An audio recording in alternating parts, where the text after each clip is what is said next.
بسم اللہ الرحمن الرحیم۔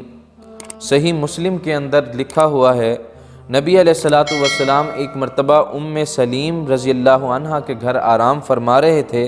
چمڑے کا بچھونا تھا، آپ کا وجود مبارک سے پسینے کے چند قطرے بستر پر گرے تو حضرت سلیم رضی اللہ عنہ نے ان قطروں کو اٹھا کر شیشی میں ڈالنا شروع کر دیا۔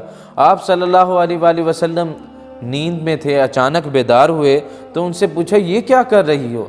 عرض کیا، یا رسول اللہ، ہم غریب آدمی ہیں، اتنی قیمتی خوشبوئیں ہم خریدنے کی حیثیت نہیں رکھتے، نہ ہمارے پاس اتنا پیسہ ہے کہ ہم اچھی سے اچھی خوشبوئیں خریدیں۔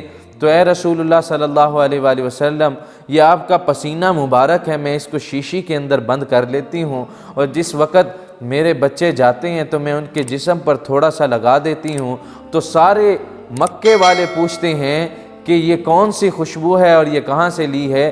کیوں؟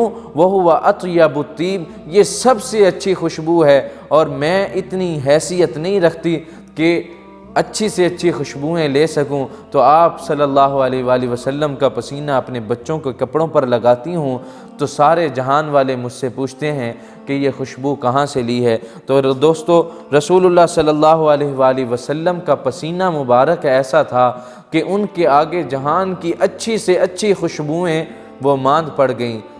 اللہ تبارک و تعالی ہمیں رسول اللہ صلی اللہ علیہ وآلہ وسلم سے اسی طرح محبت کرنے کی توفیق عطا فرمائے، جس طرح سلیم نے پسینہ محفوظ کیا اور اسے اپنے زندگی کے اندر لاگو کیا، ہمیں رسول اللہ صلی اللہ علیہ وآلہ وسلم کی سنتیں اپنانے کی توفیق عطا فرمائے، تاکہ اللہ تبارک و تعالی نبی علیہ السلام کا رنگ اپنے اوپر چڑھانے کی وجہ سے ہمارے جسم کے اندر سے بھی خوشبوئیں جاری فرمائیں۔ وما علیہ الا البلاغ۔